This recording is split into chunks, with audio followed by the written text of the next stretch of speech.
রফিক আর শিলা একে অপরকে খুব ভালোবেসে বিয়ে করেছিল। বিয়ের প্রথম কয়েক বছর ছিল স্বপ্নের মতো, কিন্তু সময়ের সঙ্গে সঙ্গে তাদের সম্পর্কের মাঝে এক অদৃশ্য দেয়াল তৈরি হতে লাগলো। কিভাবে সেই সম্পর্ক ভাঙনের মুখে পড়ল এবং কিভাবেই বা তারা তা টিকিয়ে রাখলো, সেটাই আজকের গল্প। তবে চলো গল্পটি শুনে নেওয়া যাক।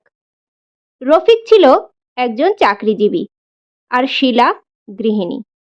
বিয়ের পর প্রথম দিকে দুজনেই খুব খুশি ছিল, কিন্তু সময়ের সঙ্গে সঙ্গে কিছু সমস্যা দেখা দিতে শুরু করলো। পারস্পরিক বোঝাপড়ার অভাব। রফিক অফিস থেকে ফিরে ক্লান্ত থাকতো, শিলার সঙ্গে খুব একটা কথা বলতো না। শিলা সারাদিনের কাজের পর তার কাছে একটু সময় চেয়েছিল, কিন্তু রফিক সেটাকে বাড়তি চাপ মনে করত। পরিবারের হস্তক্ষেপ। রফিকের মা প্রায়ই শিলাকে নানা বিষয়ে শাসন করতেন, যা শিলার কাছে অপমানজনক লাগত। রফিক মায়ের কথাকে গুরুত্ব দিত, কিন্তু শিলার দুঃখ বুঝতে পারত না। আর্থিক সমস্যা। একদিন রফিকের ব্যবসায় বড় ধরনের লোকসান হয়।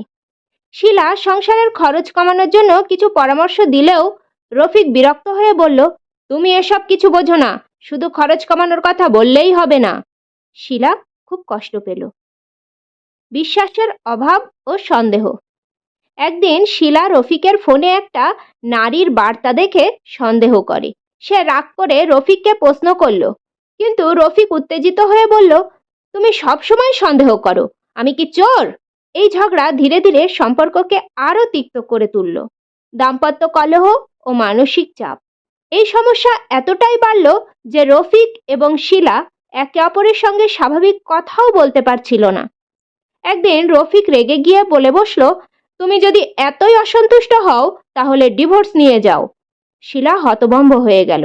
সম্পর্ক বাঁচানোর চেষ্টা। একদিন শিলা তার এক বান্ধবীর পরামর্শে একজন ম্যারেজ কাউন্সিলরের কাছে যায়। তিনি বললেন, তুমি কি চাও? সম্পর্কটা সত্যিই শেষ হয়ে যাক? শিলা বুঝতে পারে সে আসলে সম্পর্কটা বাঁচাতে চায়, কিন্তু রফিককে সেটা বোঝাতে পারছে না। একদিন রাতে শিলা খুব শান্তভাবে রফিককে বলল, আমাদের কি সত্যিই আলাদা হয়ে যাওয়া উচিত? তুমি কি আমাকে আর ভালোবাসো না?